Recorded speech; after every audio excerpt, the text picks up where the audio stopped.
O senhor vai ter uma entrada triunfal, professor.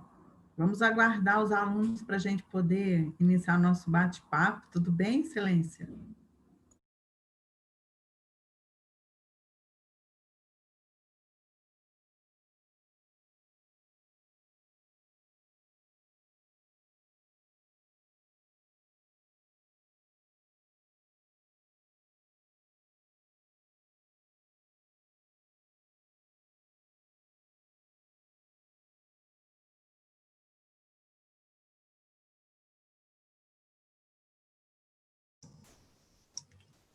Eu estava falando, você não estava me ouvindo, né?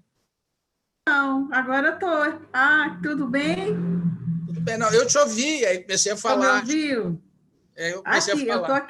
eu estou aqui em Guaçuí ainda, né? Na casa da minha mãe. Essas estantes aqui todas eu estudava aqui, né? Nesses livros. E ainda tenho a coleção Barça, olha. Quer ver? Olha lá, a Barça aqui no cantinho. A gente aprendeu pela Barça, hoje é pelo Google, né? É, E tudo bem, Silêncio? Tudo bem com o senhor? tudo Tá na santa paz. tudo na paz, né? Muito obrigada aí pela sua disponibilidade, professor. Quero aguardar o nosso horário para fazer a entrada triunfal aí para o senhor, Ah, né? é? O Como senhor é que é é... essa entrada triunfal? Ah, um tapete vermelho, assim, né? Aquela coisa... Virtual. Tudo virtual. Eu posso exibir o certificado também para o senhor, mas eu vou mandar um certificado que a gente emitiu aí para todos os participantes, né? Aí, se pudesse botar um tapete vermelho, uns tiragostinhos, um molho gorgonzola, uma comida árabe, mas nós não vamos poder.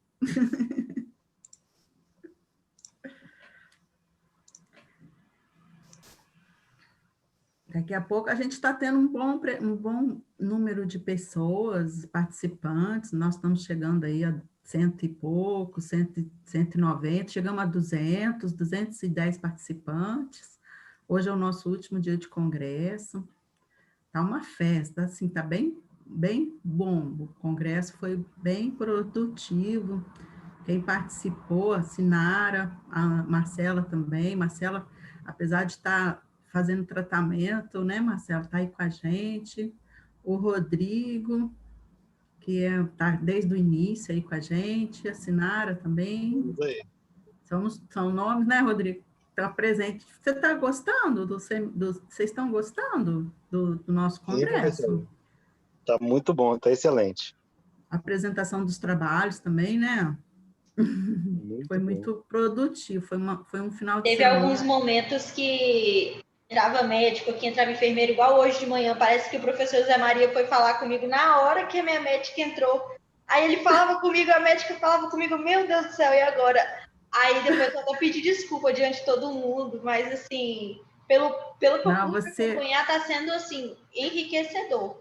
Marcelo, você Esse só de ser o que você já é, com a sua luta aí pela sua saúde, tá aí no hospital fazendo todo esse monitoramento para a gente que tem que te agradecer, viu?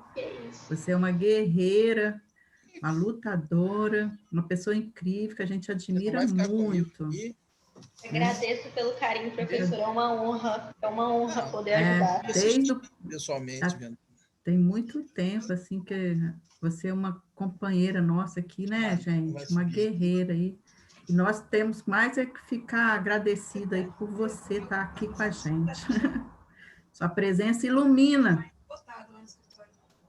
a nossa, a nossa, a Por que você não nossa pode conversar um pouquinho evento, né? para não viajar? Professor Henrique, seu som Os tá otários. ligado, viu? Hein, professor Henrique, seu som Oi. tá ligado, seu som tá ligado, tá? Ah, Professor, desculpe, eu estou aqui eu fofocando. tô vendo, tô vendo. Aí eu tô. Ainda bem que não falei mal de ninguém. Não, Vou fechar o microfone aqui para eu. tá bom, excelência. Tem que avisar, porque às vezes a pessoa está distraída, está falando alguma coisa, né? Não muito a público, né? Eu aviso. durante algumas palestras, algumas pessoas até abriam o áudio, assim, eu ficava, meu pai eterno. Ontem aconteceu de um aluno sem querer compartilhar a tela.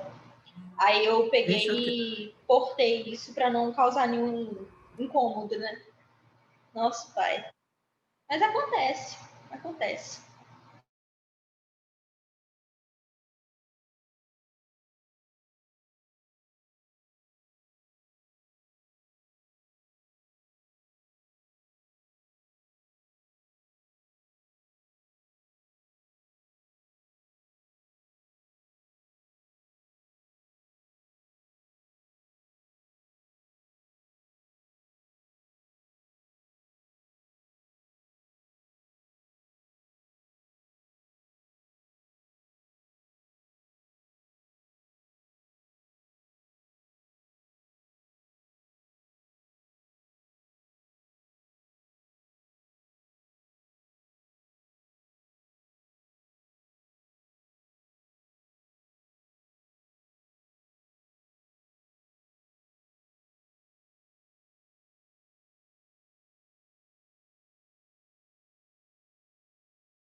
Oi, Marcelinha. E aí, já fez? Mandei uma declaração aí, você não me deu nem moral, então... Ah, é porque eu tava ligando pra minha tia. Eu vi agora. Como é que você tá? Morto, cansado.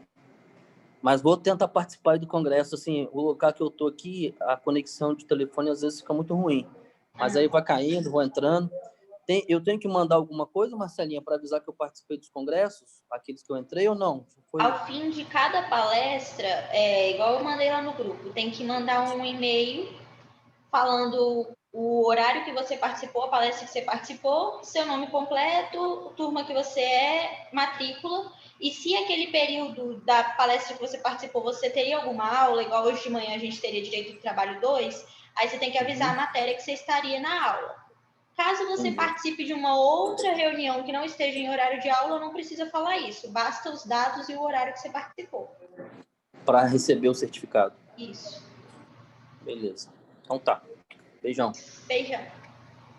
Rodrigo, também tô morrendo de saudade dele. Ele apareceu, tá quietinho aí, escondido. Rodrigo tá tímido hoje.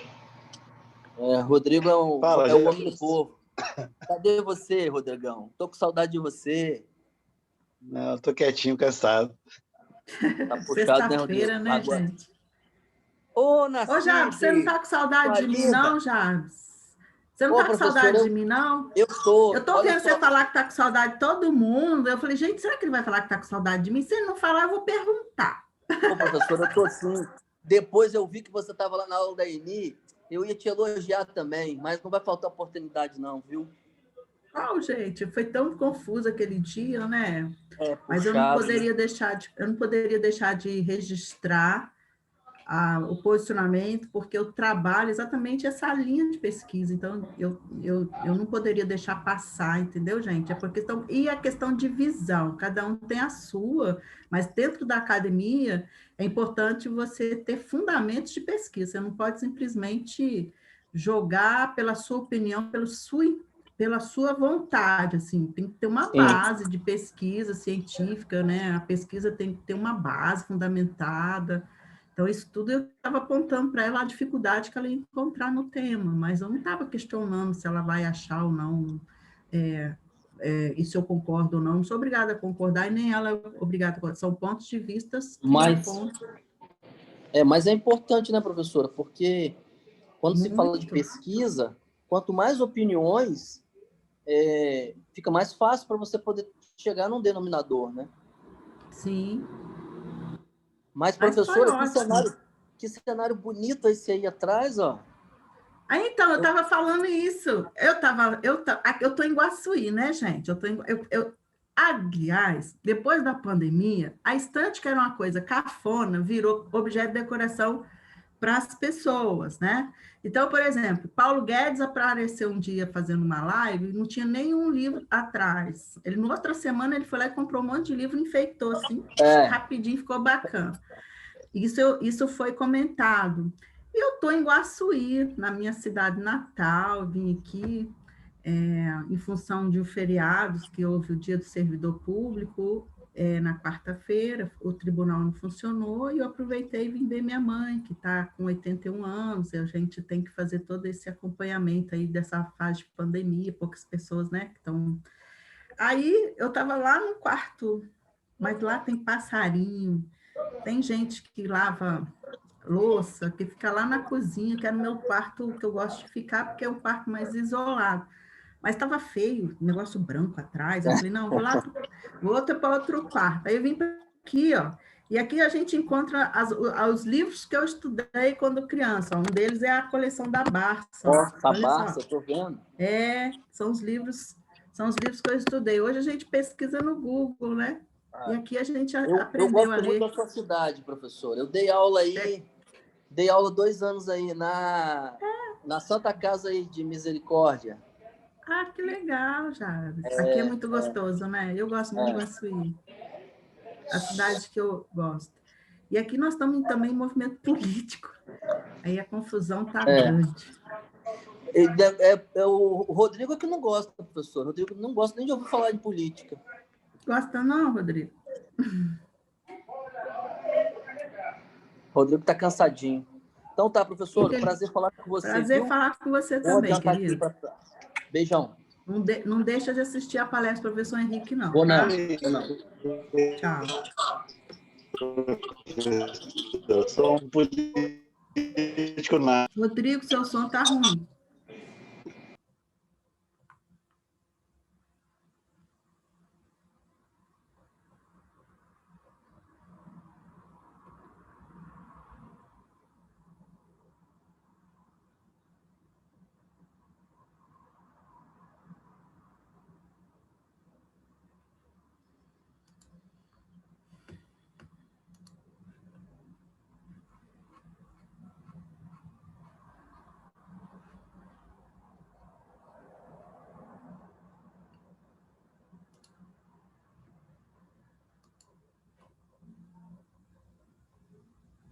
É minha internet que está ruim, professora. Está falhando muito aqui.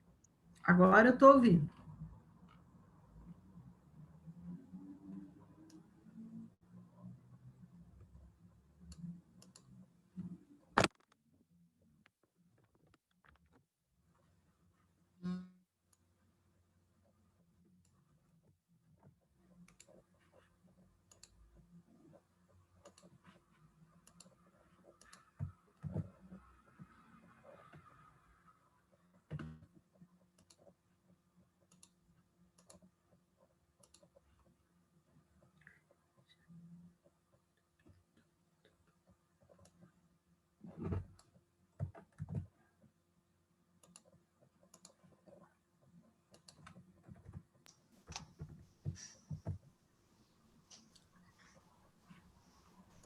Bem, abri o microfone aqui, hein?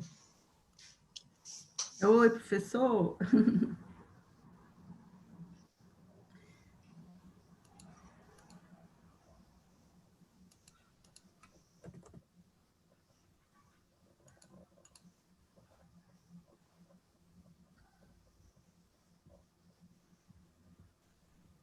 Nós chegamos mais cedo, né?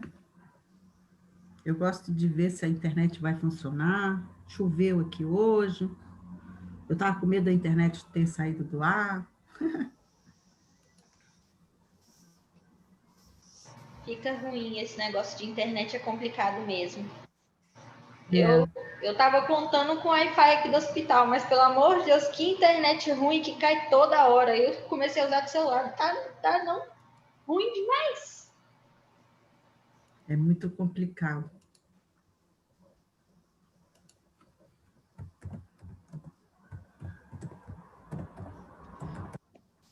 A minha está oscilando, que está chovendo muito aqui. Aí tem hora que dá sinal bom, tem hora que cai. Tá direto assim.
Ei, estou vendo agora o professor. Isso, notou aqui, ó, cabelinho, pá. O senhor está bonito, hein, professor? Ah, não posso fazer nada, eu nasci assim, eu cresci assim, igual a Gabriela. Gente, a gente lá no mestrado é assim, né, professor? A gente brinca um pouquinho antes da aula para a gente ir animando assim, o momento. E se hoje tem outro evento, né? Saindo daqui. Não, mas eu até já mandei a mensagem, eu não vou dar conta, não. Eu tive Professor. um episódio de dores aqui, eu estou medicado E assim mesmo o senhor atendeu o pedido do SESV aí, né? Não, onde eu ia, lá eu não vou fazer falta assim, né? Um evento. Aqui o senhor vai fazer muita falta. Não é nem que eu vou fazer falta, que o pessoal ia chegar e não ia ter, né? Mesmo que eu tivesse uma boa justificativa, não ia ser. Muito obrigada aí pela consideração. Não, mas o fato é que eu não posso dirigir, né? Entendi. Ia ficar muito apertado, além de tudo, e já estava muita confusão, não posso dirigir. Então,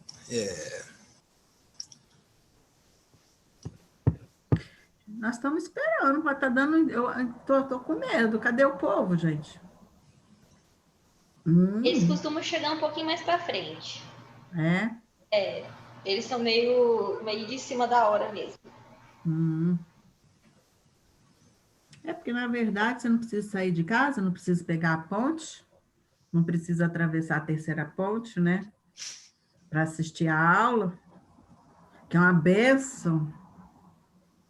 Eu estou feliz de não precisar de pegar aquela ponte. Estou terminando meus créditos sem precisar de atravessar a ponte. Vou ficar centrada. Para mim é maravilhoso, porque eu interno todo mês, eu não perco aula. É ótimo. Você está bem também, né, Marcela? Mas a Marcela é uma heroína que a gente tem aqui no SESV. Uma guerreira.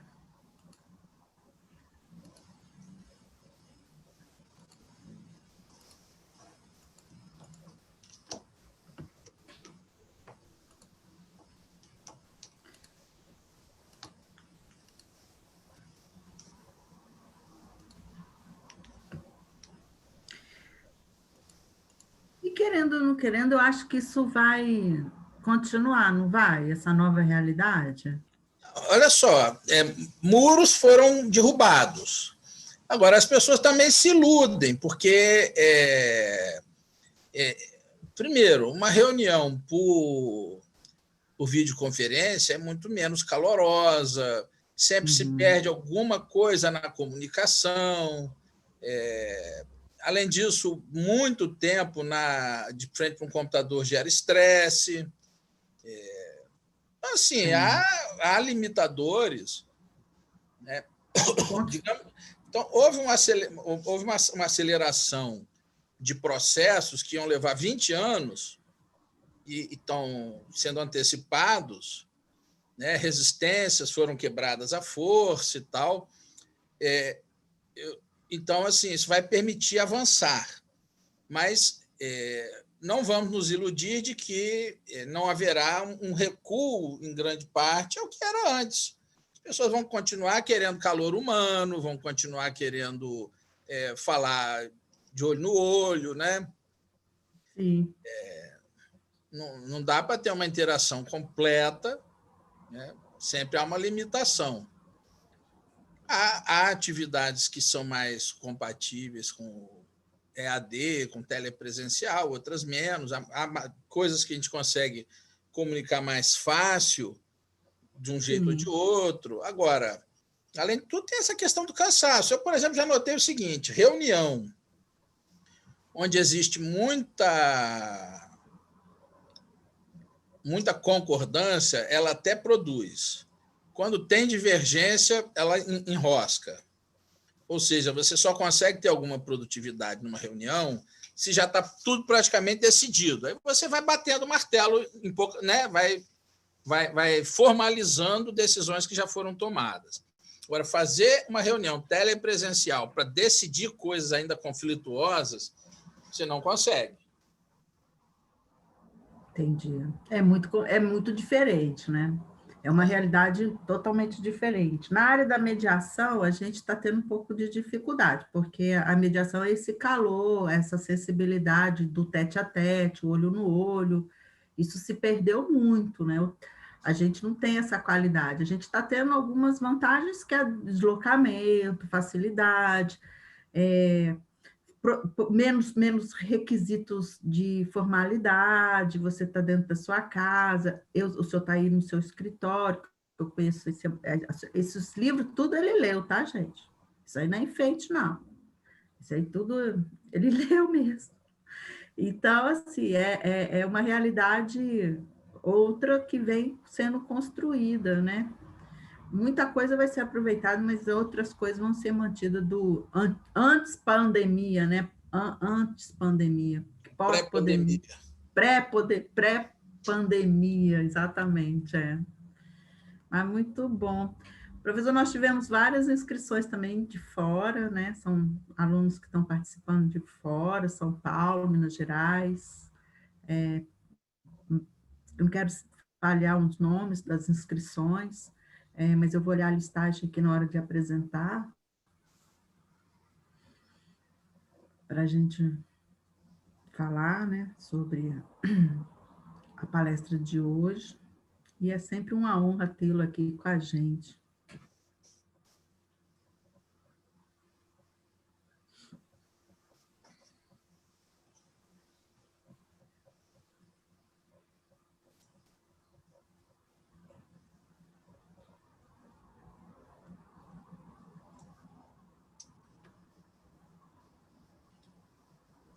Nossos alunos estão chegando, nossos ouvintes, nossos participantes. Já temos aqui a presença da professora Renata Polastri, que leciona penal lá na faculdade, está aqui com a gente, está entrando.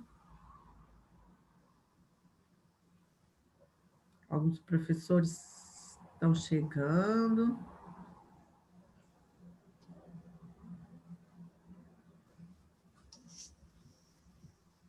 Importante destacar, Marcelo, que a nossa palestra é às 19 horas, porque nós estávamos acostumados às 19h30, mas por conta de um compromisso que o professor Henrique teria após esse evento, a gente antecipou para as 19 horas, já são 18h58, ainda estou com quórum baixo. Talvez as pessoas tenham se acostumado com o antigo horário. Sim, Que esse horário desse painel... Eu vou avisar de novo para eles aqui. Eu avisei mais cedo, mas eu vou voltar a avisar. Que esse horário desse painel é às 19 horas, né? O painel, os outros estavam acontecendo às 19h30 por causa do deslocamento, né? De alguns que estão em trabalho, né? Então acabou... mas agora, como eu estou liberado... Agora o senhor fica. Agora eu te prendo aqui. Agora o senhor fica com a gente, encerrando o evento de hoje. Não, porque, por incrível que pareça, essa minha sexta-feira foi extremamente cheia. Como todas. Sexta-feira, não?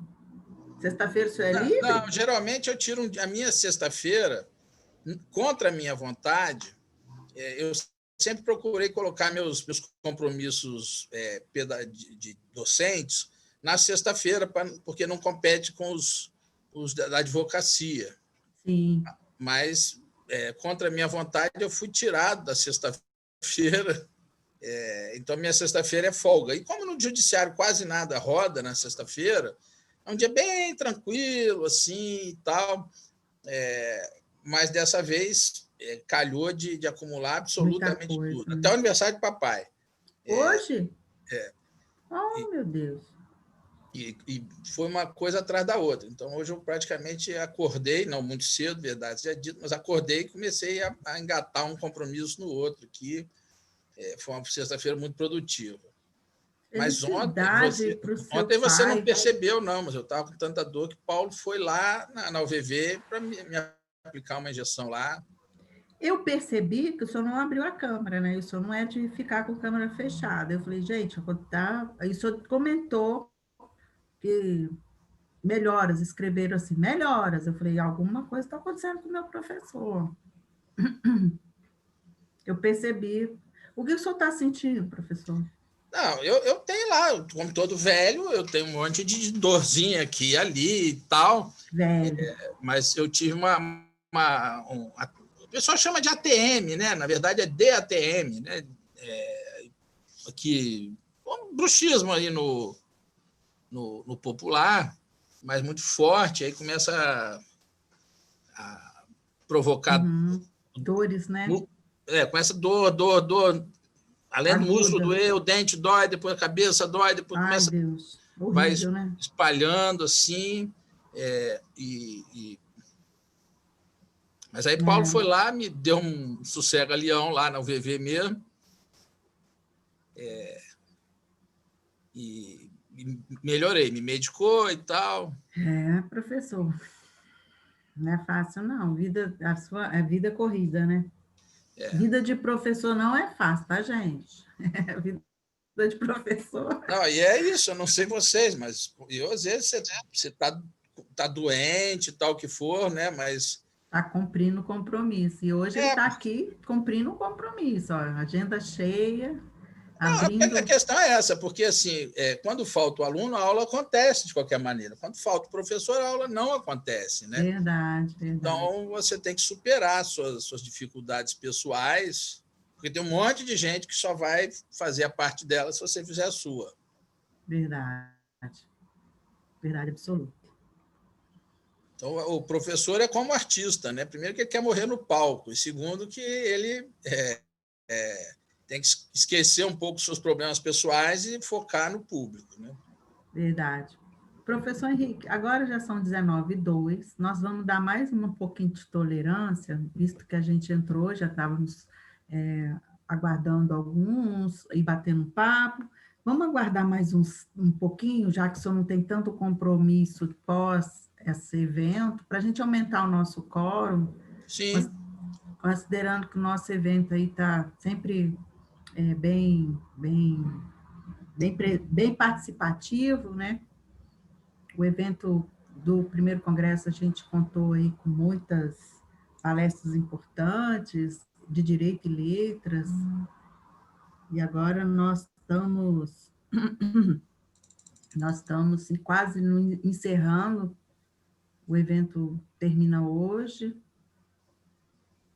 pouquíssimas reclamações, mais elogios do que reclamação. Então, isso para a gente foi muito gratificante, como organizadora e co-organizadora, porque fomos uma equipe, né, que organizamos esse evento, professores, alunos, núcleos de pesquisa, núcleo de extensão. Já era um projeto que iniciou antes da minha entrada, começou com a Ellen, então foi uma continuação de um trabalho e um sonho que mudou um pouco a nova realidade do SESV agora, em relação ao acadêmico, que foi todo um sucesso, um sentimento de felicidade muito grande que está transbordando os nossos corações com esses eventos que a gente já realizou nesses 3 dias, e também com o lançamento da revista eletrônica digital, que a gente conseguiu proporcionar com publicação. Então, foi muito, muito produtivo. Esse momento está sendo um momento muito especial para a instituição, né? Então, vamos aguardar mais um pouquinho, já estamos aqui com a presença do professor José Maria Terra, que é um doutrinador, que escreve, que é um doutor, está fazendo pós-doc também, da Vanessa, que é nossa mestre, que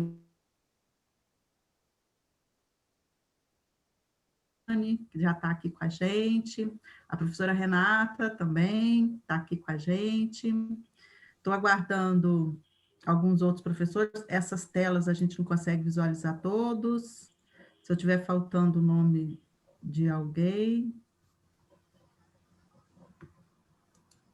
E aí, professor Zé Maria, se o senhor quiser boas-vindas ao professor Henrique Herkehoff também, fique à vontade, a palavra também é sua, porque a gente vai dar mais uns minutinhos, porque nós mudamos o horário dessa palestra para 7, em função do evento posterior, que o professor não vai mais, então ele me deu essa liberdade de começar um pouquinho mais tarde esse evento de hoje. Nós vamos começar às 19h15. Então, vamos dar boas-vindas aí também ao professor Zé Maria, por favor. Boa noite a todas e todos. Boa noite, professor Henrique Herkehoff. Gostaria de dizer que estava ansioso para ouvir o senhor falar, porque a fama do senhor o precede. Então, estava ansioso para ouvi-los. Tenho certeza que os demais colegas também estão interessados. O evento realmente está de parabéns. Tem sido animador, no sentido de alma, como disse o professor Leandro anteontem aqui, né? E é um prazer, uma satisfação tê-lo conosco, no nosso meio. Estava ouvindo o senhor falar, estimo melhoras para o senhor, sinceras melhoras, né? Ainda somos humanos, estamos aqui via internet, estamos nessa desagregação, a nossa nova ressocialização da sociedade, eu tenho chamado dessa forma, a sociedade está se ressocializando nesse momento, e ainda assim, somos humanos, por isso melhoras para o senhor, é o que a gente deseja de verdade, acima de qualquer coisa, correto? E estou ansioso, de verdade, para ouvir as palavras do senhor. Entrei aqui, vai sair correndo também, estava com minha mãe no médico, falei, deixa eu ir lá rapidinho, que eu quero ouvir, que eu já ouvi falar, mas nunca vi falar. Então, já que eu ouvi falar e nunca vi falar, hoje eu quero ver falar de quem eu ouvi falar. Dessa forma, né? Então, é um prazer. Seja bem-vindo, tenho certeza que o professor Nassib já fez as considerações a respeito do senhor, mas eu reafirmo, tá certo? Meu muito obrigado, meu muito boa noite ao senhor. Eu que agradeço. Não está na hora de começar a falar ainda não, né? Não. Tá, então... Eu ainda vou estender o tapete vermelho, peraí. Certo. Tá. Agradeço enormemente aí as palavras, também essa oportunidade, né? Embora a gente tenha que fazer esses agradecimentos quando iniciarmos realmente a palestra, né? Se bem que até isso vai ficando quebrado, né? Porque aquele ritual típico de palestra também fica quebrado no webinar, né? Não sei se dá para chamar, se devemos chamar isso de webinar, porque eu também não domino esse linguajar, né? Fui aprender esse papo de webinar, a palavra agora, mas o significado mesmo eu ainda não sei, né? Mas é igual o celular, né? Vamos ter que criar toda uma como é que fala? Novos cerimoniais, etiqueta específica, né? Vai ter que ter uma demanda para a gente não me levantar aqui, tá só de cueca, né? As transmissões no judiciário estão rendendo assim, né? Teve teve esse ministro que apareceu de cueca, teve um outro que apareceu dormindo, teve um advogado fazendo sustentação oral deitado numa rede. Professor, fica tranquilo, porque estamos todos aprendendo a lidar com essa nomenclatura, com esse meio, com esses trâmites. O senhor pode ficar à vontade, as nossas palestras foram bem espontâneas e o pessoal tem gostado bastante justamente por ter essa facilidade de tratar, passa a palavra para um, para outro, e as pessoas têm se sentido bastante à vontade. Então, não precisa se preocupar tanto, porque estamos todos na condição de aprendizes aqui dessa nova tecnologia.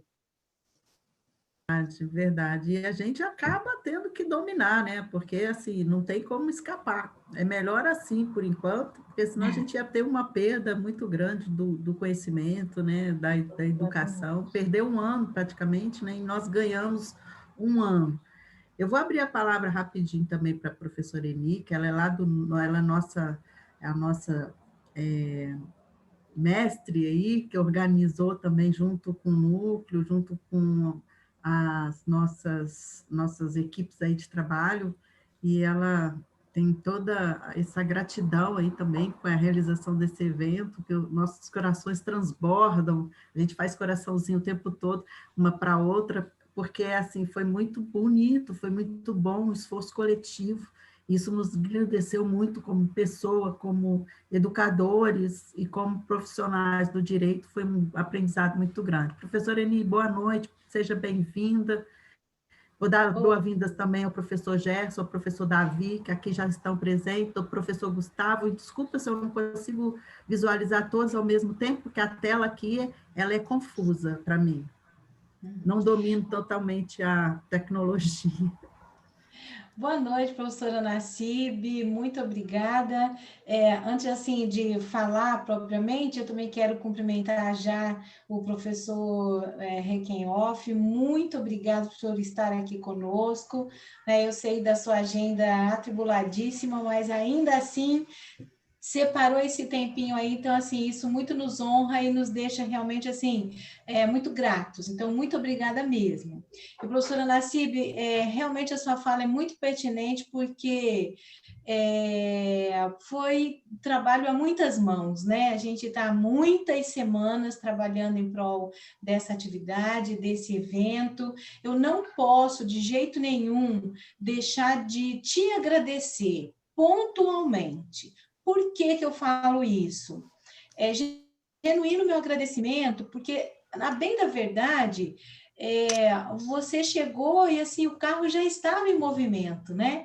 E aí foi muito, muito bom, porque encampou a ideia, apoiou, trabalhou junto, mas assim, na lida, na frente de trabalho mesmo. Então, muito obrigada de verdade, sabe? Por ter acreditado na gente, acreditado no projeto, por ter ajudado tanto. Então, assim, eu acho que realmente, se não fosse conjunto, não teria sido tão bom, né?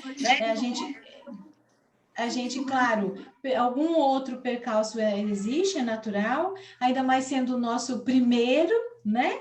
Mas a gente vai aprendendo, como bem falou a professora Vanessa, em todos os aspectos vamos aprendendo.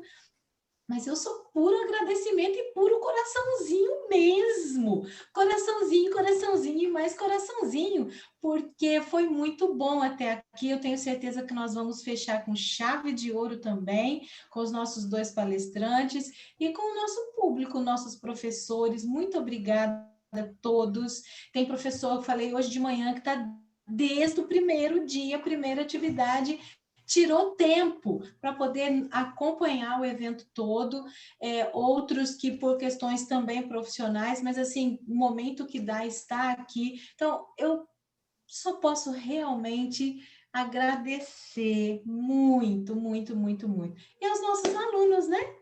Que também eu tenho percebido assim, tem carinhas que, olha, tirou para congresso nosso e nós vamos participar do começo ao fim. Então, penso que não, mas a gente também está aqui observando, né? Eu reconheço que alguns também não podem por conta de trabalho, por conta de horários, né? Eu sei disso tudo. Então, meu agradecimento é geral e genuíno, com todo o carinho do que meu coração é capaz. Muito obrigada mesmo. A vocês todos, tá?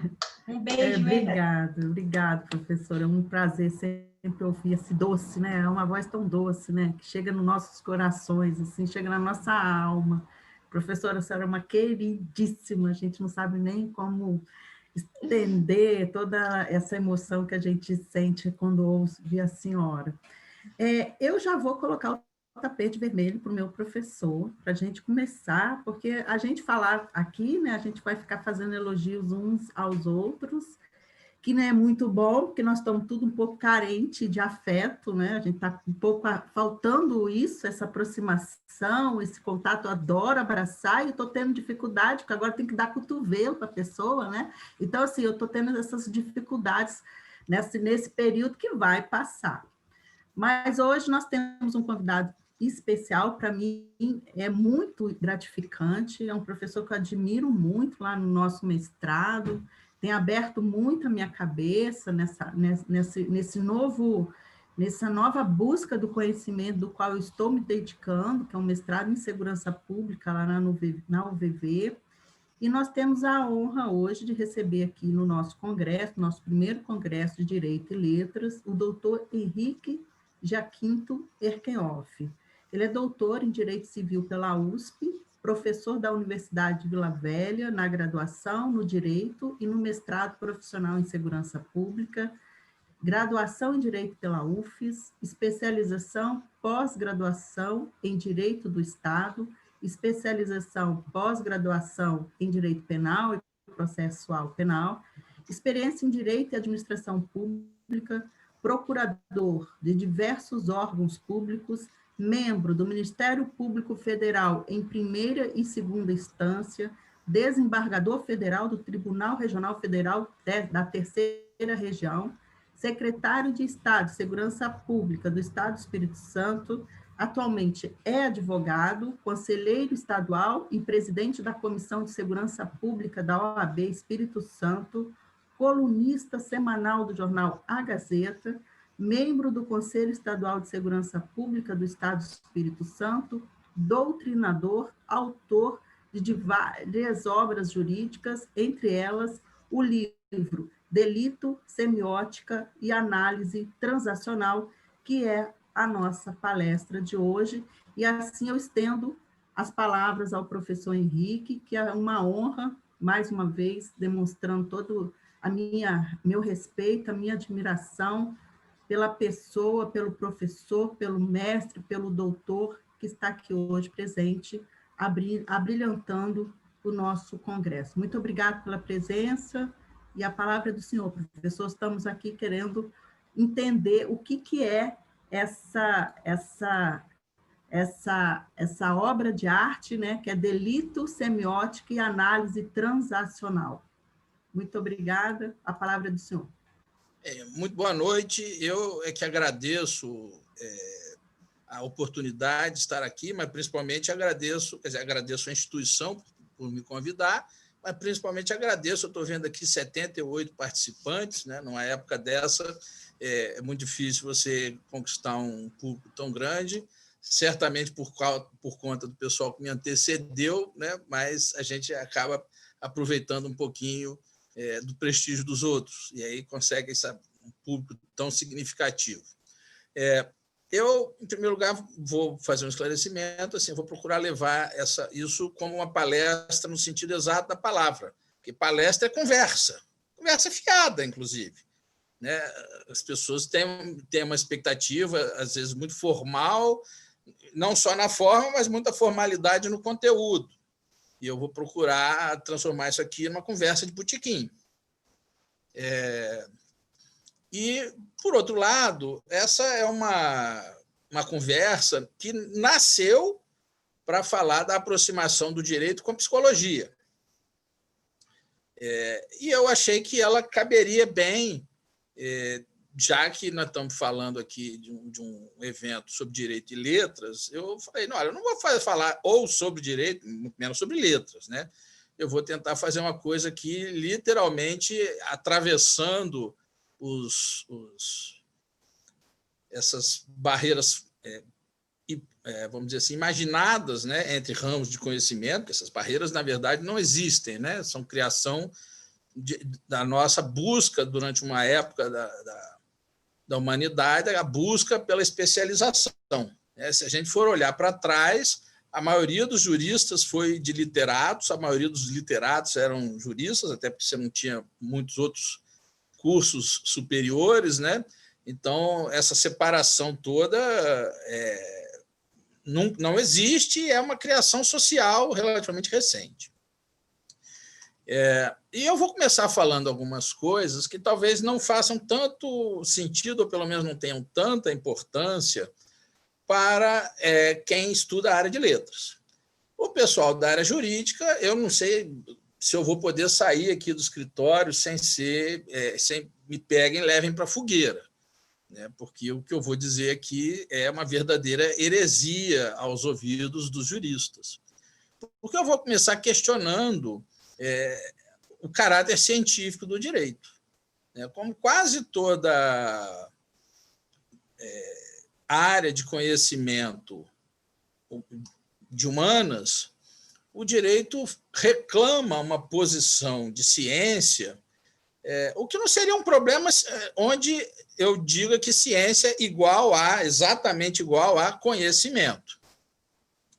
Mas gera um problema muito grande quando a gente começa a imaginar ou a sonhar com a possibilidade de ter um conhecimento jurídico tão objetivo e indiscutível quanto o conhecimento científico das hard sciences, né? Da física, da química, da biologia. A gente sabe perfeitamente que o fogo arde aqui no Brasil exatamente como arde na Europa, nos Estados Unidos, em qualquer parte do mundo. Vai fazer uma diferença na altura, né? Conforme a distância do mar, ali do nível do mar, você vai ter mais ou menos oxigênio. Mas o fenômeno do fogo, estudado do ponto de vista da física, da química, é sempre idêntico. Por incrível que pareça, o oxigênio e a madeira, digamos, que seja o combustível, né? Quer dizer, o comburente, o combustível, e tem lá a chama inicial, eles se comportam do mesmo jeito, eles não querem saber se a gente está observando. O direito e todas as áreas humanas não oferecem isso, né? O conhecimento jurídico e o conhecimento de história, de geografia, o que for, tem natureza diferente do conhecimento da física e da química, tem limitações diferentes da física e da química, tem métodos diferentes para se obter o conhecimento. Então, sempre que a gente vê os nossos professores lá nos cursos de formação jurídica ficam repetindo para nós que o conhecimento jurídico é uma ciência. Não é nada.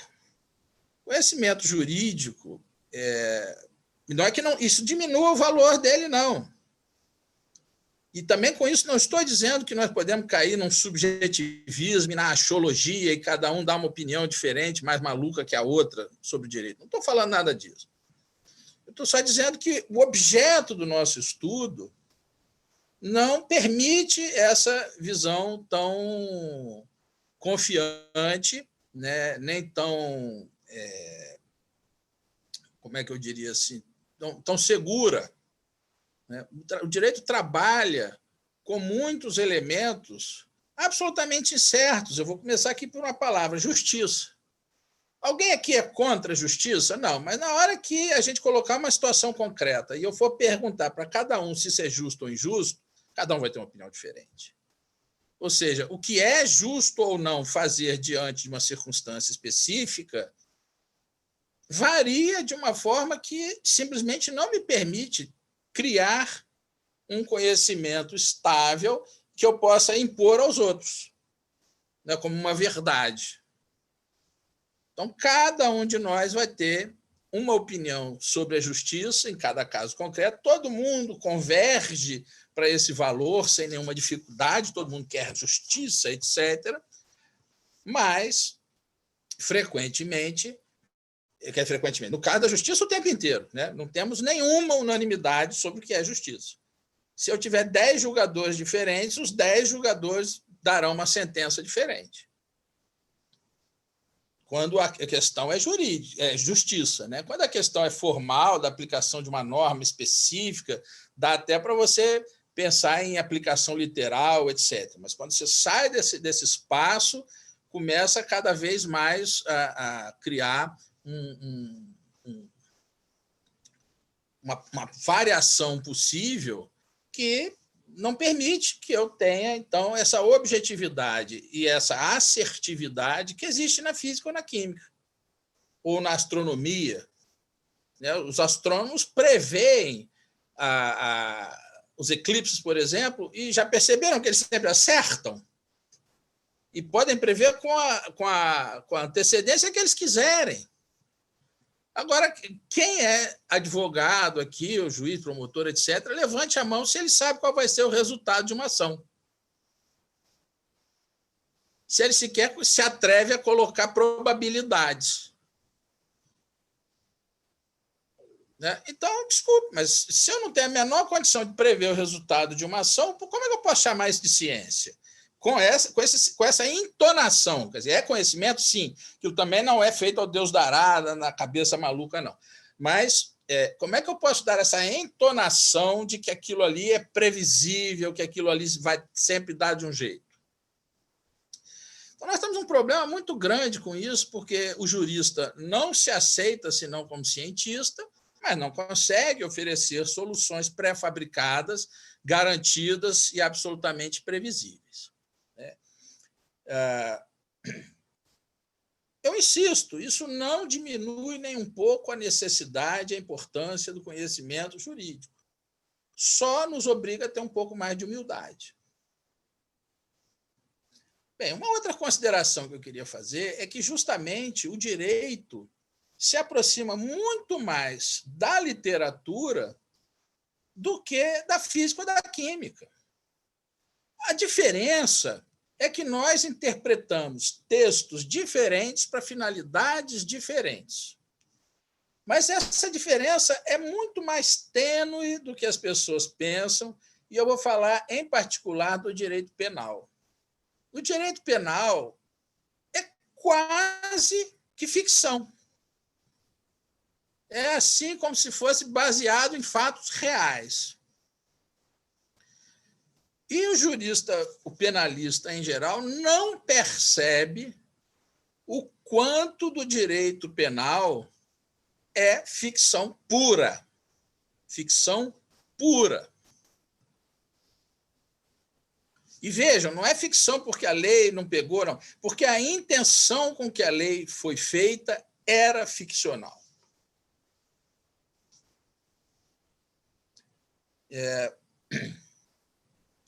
Então, vamos lá. No direito penal, a gente estabelece uma lista de comportamentos que nós consideramos da mais alta gravidade e estabelecemos para essa lista de comportamentos sanções também da mais alta gravidade.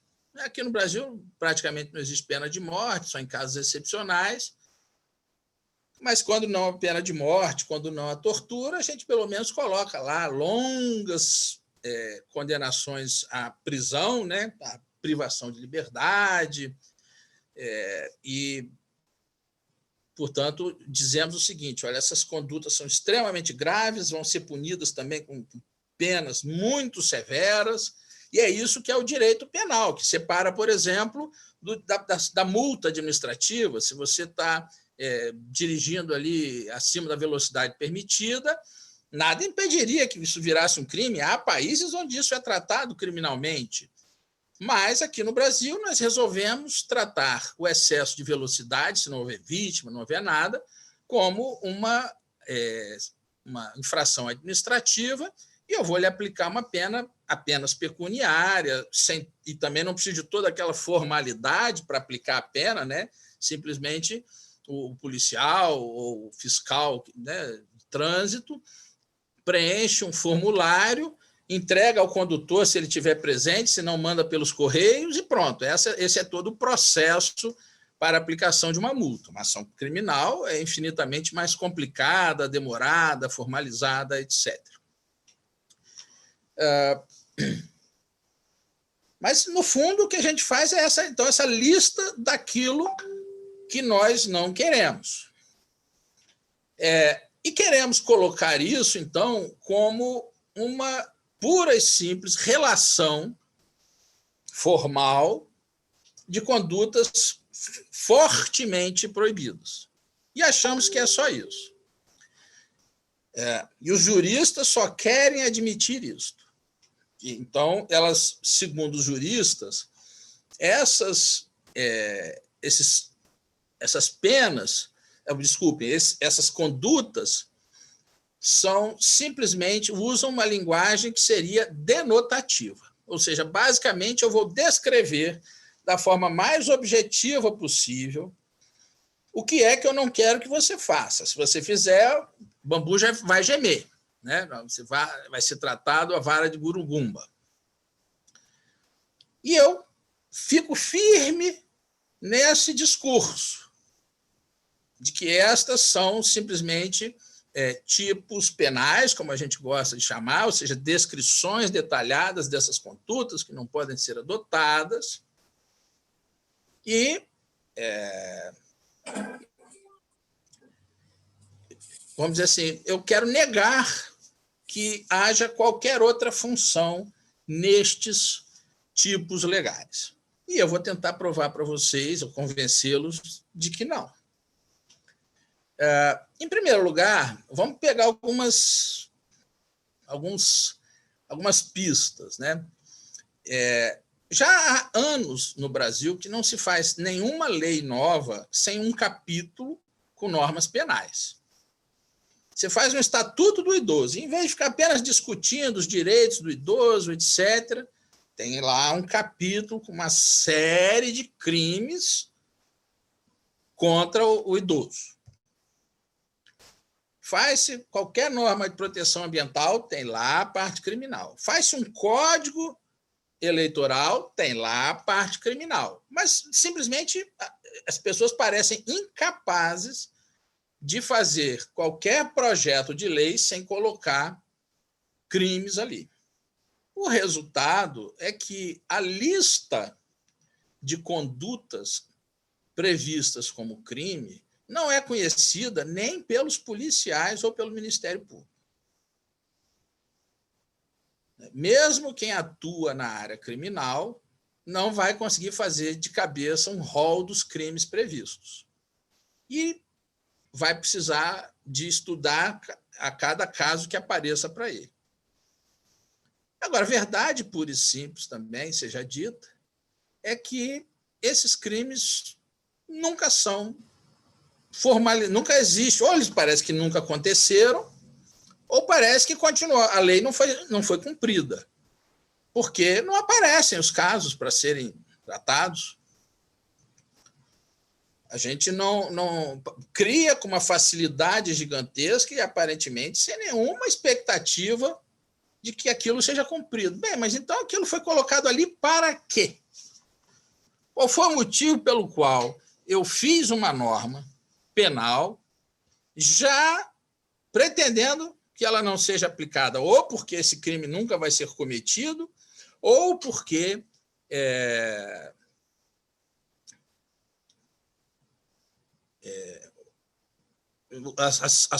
não é nem que as autoridades vão fazer vista grossa, é que as autoridades não estão sequer advertidas de que aquela conduta é considerada crime, porque essas condutas não trazem em si uma percepção tão fácil de que ela sequer seja ilícita. Não, tem uma razão que está por trás disso. Então, eu só faço esse primeiro registro e depois eu vou chegar aonde eu quero. Agora eu vou fazer um outro registro. Agora resolveram que a pena máxima efetivamente cumprida, você pode pegar 200 anos de prisão, mas você ficaria em regime fechado no máximo 30 anos. Né? Senão a pena vira perpétua, né? E o Brasil não permite pena perpétua. Então se entendeu que essa pena de 30 anos, trancadão lá, era o máximo que se podia aplicar. Aí vem uma ideia genial. Vamos passar isso para 40. Bem, tem um primeiro problema nisso aí. É que, como isso não é retroativo, só quem cometeu o crime hoje vai poder cumprir 40 anos. Portanto, só daqui a 30 anos eu vou começar a ter algum efeito apenador. E nesses 30 anos é muito improvável que a lei continue igual. Esse é um primeiro detalhe. Ou seja, eu tenho uma vacatio legis não percebida, ou seja, um período de não aplicação da norma de 30 anos. Essa norma fica sem aplicação prática durante 30 anos. Segundo, sendo realista, ninguém entra na cadeia com menos de 18.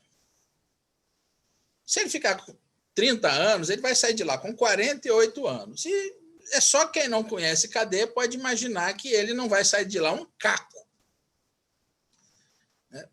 Depois de 30 anos na tranca, regime fechado, ele não é mais, né, inteiro, né? Ele sai um caco. Que diferença faz eu jogar mais 10 anos nisso?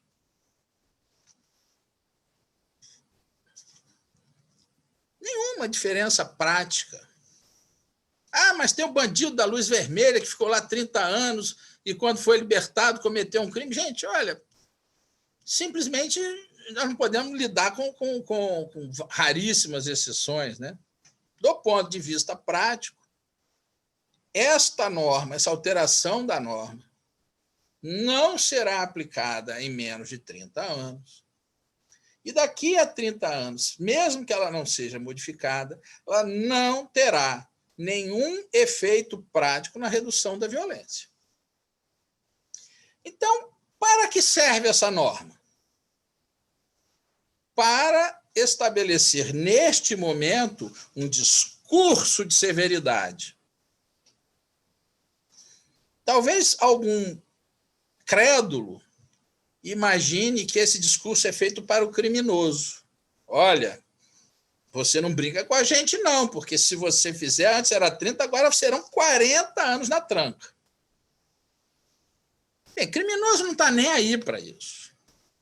Pela própria natureza, e além de tudo isso a gente vem estudando individualmente, não estamos falando aqui sem evidência empírica, os presos simplesmente não, os criminosos simplesmente não fazem conta das penas que eles estão sujeitos. Esse discurso, na verdade, é voltado totalmente para a sociedade. Então, além de que é apenas um discurso, que poucos de nós estarão vivos para ver ele sendo aplicado, e os que estiverem vivos provavelmente não perceberão nenhuma diferença, ele não é sequer um discurso voltado para o possível delator, ou possível infrator. Ele é um discurso feito para contentar a sociedade. Bem, então começa já essa primeira aproximação com a literatura, com as letras, porque a gente tem que fazer uma análise do discurso. O jurista precisa fazer uma análise desse discurso. Igualzinho vocês devem estudar na faculdade, no curso de letras, não é? Eu preciso entender, então, interpretar o que ele está dizendo, não para aplicação, porque nesse momento isso não vai ser aplicado. Isso não tem utilidade prática para o jurista aprender isso aqui. A não ser quem está começando a carreira agora, eu certamente não viverei, ou pelo menos espero viver, mas espero não estar trabalhando daqui a 30 anos. Então, provavelmente, eu nunca terei que atuar num caso concreto em que isso esteja sendo aplicado. Para mim, isso é apenas uma curiosidade, e eu analiso isso desse ponto de vista, como um discurso político para agradar a sociedade. Às vezes, não é simplesmente isso. Às vezes, esse discurso não tem uma função estritamente, vamos dizer, político-eleitoral. E vamos identificar aqui alguns casos modernos, recentes, em que eu não estou querendo apenas isso. Vamos pegar aqui essa alteração na Lei de Proteção aos Animais, criando uma pena, na verdade, delirante para os maus tratos só a gato e cachorro. É claro que há um discurso aí para os apaixonados por pets. Claro que existe, que se quer agradar a este público. Mas existe aqui uma outra finalidade específica. Se pretende mudar uma cultura de que animais podem ser maltratados. Até porque, se a gente, por exemplo, olhar na Bíblia, em algum trecho que eu não me lembro exatamente, mas bem no comecinho, deve ser em Gênesis, diz lá que Deus criou os animais para servirem aos homens. E isso, para muita gente, autoriza a gente fazer qualquer barbaridade, né? Houve uma leitura, então, de que tudo estava a serviço do homem, né? Animais, plantas, terra, etc., e que o ser humano podia fazer o que quisesse com o mundo. Mas, então, nós criamos uma cultura muito arraigada que se quer alterar. Então, notem o seguinte, que o objetivo do legislador não é realmente entupir o cárcere com pessoas que maltrataram os animais. Mas também não é, mas também não é o de que essa lei seja aplicada. Quer dizer, vejam, essa não foi uma lei feita para ser aplicada. Essa é uma lei feita para ressoar na sociedade, para amplificar um discurso de proteção aos animais, de proteção e respeito. É bastante óbvio que, fora algum caso aqui, logo no começo, se é que essa lei não vai ser declarada inconstitucional, mas é óbvio que nós não vamos fazer ações, né, criminais e sair apurando esses crimes com todo rigor, porque nós temos problemas práticos muito mais graves, né? Imagina se no Rio de Janeiro a polícia vai ficar vigiando o calçadão de Ipanema para saber se os cachorrinhos estão sendo bem tratados ou se ela vai cuidar das facções criminosas, das milícias, etc. Não temos nenhuma dúvida. Então, notem que essa é uma norma que vem para dar um reforço a um discurso e a uma alteração de mentalidade. Isso fica ainda mais evidente quando a gente fala de lei de violência doméstica, Maria da Penha, feminicídio. Aqui, então, isso fica mais óbvio, porque notem que sempre foi crime, né? Ou sempre não foi sempre crime, não. Mas há muito tempo que já é crime matar qualquer pessoa, e as penas são muito severas, independentemente de quem é a vítima ou por que foi a vítima, as penas já são muito severas.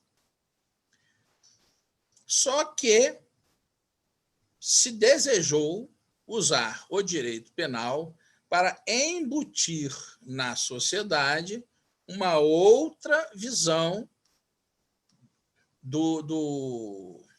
Juraci apareceu a tela inteira aqui para mim. Fala aí, Juraci. Prazer, professor Henrique. Bom, então, o objetivo dessa norma, notem que negócio interessante, não é essencialmente punir o feminicida, é mudar a mentalidade média de homens e mulheres. Ora, percebam, então, que eu não estou criando normas para serem pura e simplesmente aplicadas, como no direito civil. No direito civil tem um pouquinho isso também, mas é aqui e ali. No direito de família a gente vai encontrar isso um pouco mais. No direito penal fica muito evidente que o que eu estou fazendo é muito mais emitir mensagens para a população do que propriamente regular o serviço da polícia.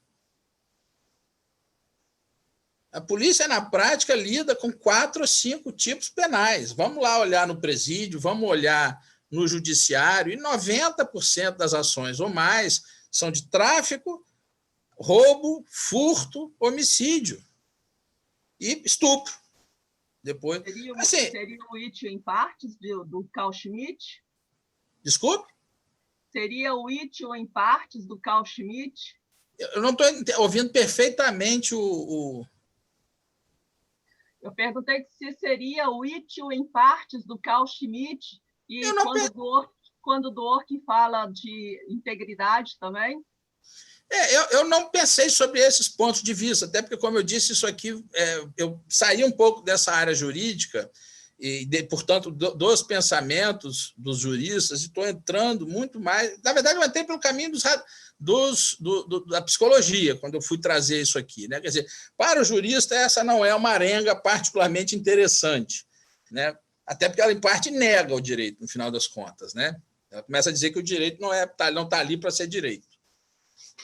Eu não pensei sobre isso, eu teria que meditar um pouquinho para responder essa pergunta, não vou conseguir fazê-la de...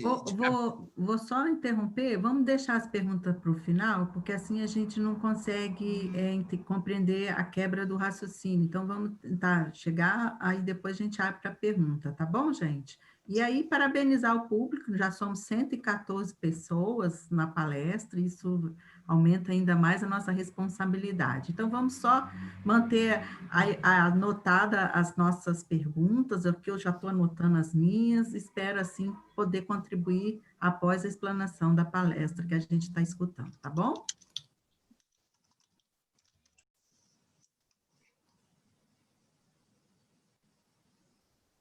Eu volto a palavra ao senhor. Desculpa, professor Henrique. Pois não. Então, vejam essas pistas que eu estou dando para vocês. Então, primeiro, o direito penal cumpre uma função que não é explícita, mas que é a principal função do direito penal. O direito penal não é tanto feito para ser aplicado, mas principalmente para colocar cartazes com discursos fortes. E, infelizmente, tem havido um abuso disso. Quer dizer, toda vez que eu quero reforçar qualquer discurso, nós estamos recorrendo ao direito penal, e é isso que eu me referia de você não conseguir fazer uma norma, um estatuto de qualquer coisa, sem colocar um capítulo de normas penais.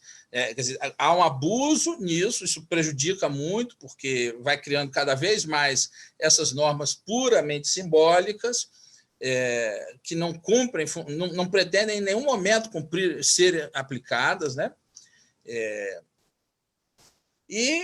Mas mesmo em qualquer sistema mais comedido, o direito penal sempre vai cumprir uma função, além dessa especificamente, de permitir punir os criminosos. O direito penal é feito muito mais para a sociedade do que para o criminoso ou para a polícia.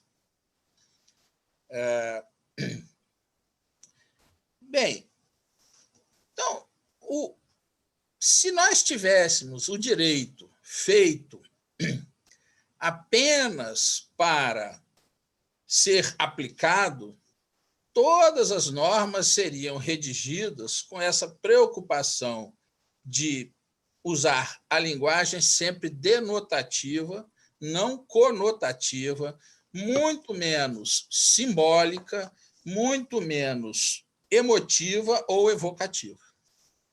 Não seria assim? Pois muito bem.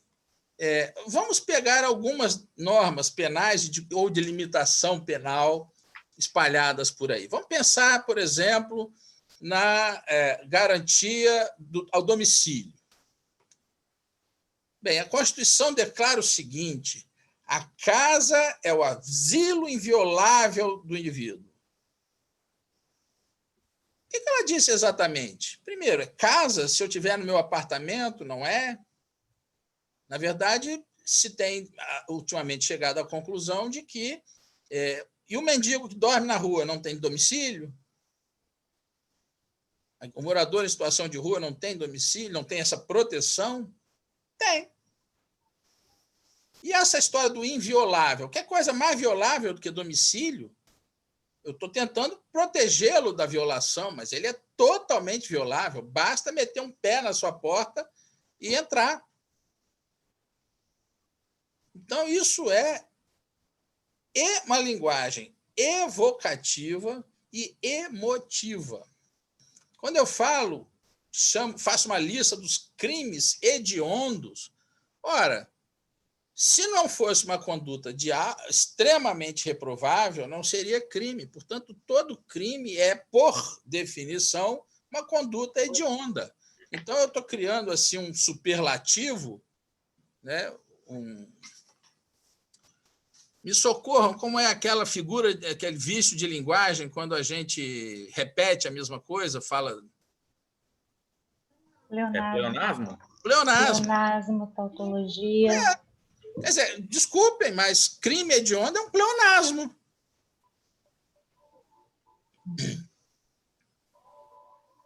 Portanto, o que a gente percebe? O direito penal usa e abusa não só de linguagem conotativa, como usa e abusa de linguagem emotiva e evocativa, querendo despertar nas pessoas emoções e lembranças. Exatamente como uma peça de Shakespeare. As pessoas assistem a uma peça de Shakespeare, não pela peça em si, que eu consigo resumir Romeu e Julieta em 15 linhas. Eles assistem aquilo ali para se emocionar, se envolver, fazer catarse e lembrar de coisas. Porque se nós formos descrever o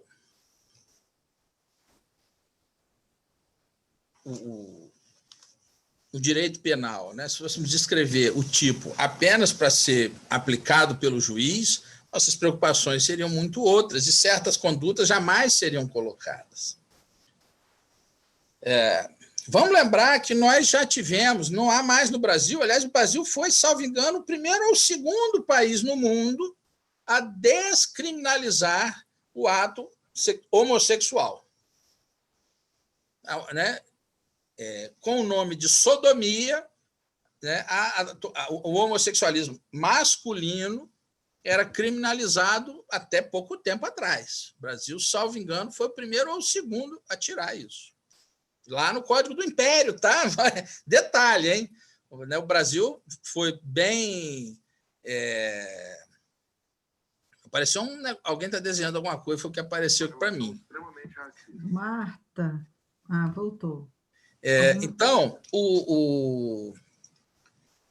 nós já tivemos criminalizado no Brasil a prática de capoeira. Nós já criminalizamos a capoeira. Macumba. E será que qual era a preocupação, a aplicação disso?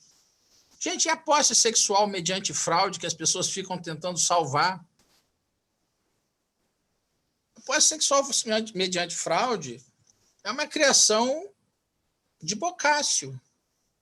E só aconteceu até hoje, que eu saiba, lá no Decameron, ou seja, numa obra de ficção.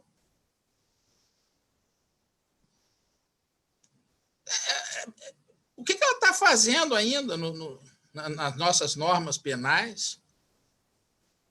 E aí as pessoas ficam tentando construir, porque o que é o problema? Como ela não se explica em si, as pessoas começam a construir, mas está lá, né? Está lá a norma, ninguém revogou, as pessoas começam a delirar na tentativa de criar uma aplicabilidade para aquela norma. Isso, aliás, é um problema específico, tá? Porque é um grande problema quando alguém tenta aplicar uma norma que foi feita para não ser aplicada nunca. Foi feita só para ocupar espaço no meu painel, no meu outdoor. E por que eu faço essa introdução toda, então? Primeiro porque, como eu disse, as normas penais não cumprem uma função exclusivamente denotativa, não tem uma linguagem estritamente denotativa, cumprem funções conotativas também, a gente não percebe, mas assim, por que os crimes cometidos por pobres são tão severamente punidos em comparação com os crimes cometidos por ricos? Então, tem algo de conotativo aí. Segundo, cumprem também, e em larga medida cumprem apenas funções evocativas e emotivas.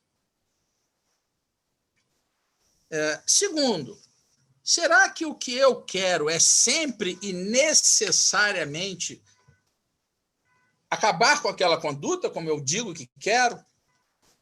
Será que, honestamente, a humanidade quer impedir que as pessoas usem drogas? Ou será que elas querem jogar um joguinho de drogas proibidas, eu te prendo e você continua usando e etc.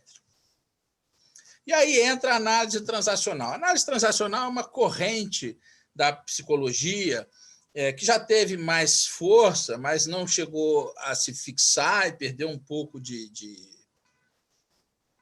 importância, mas que tem algo de muito interessante, né? O que se diz lá? O título base dela é um livrinho chamado Games People Play. Ela diz o seguinte: a gente não necessariamente tem uma doença interna nossa. A gente também tem relações doentias. Então, vamos pensar, pegar um exemplo também aqui muito jurídico, né, de violência doméstica.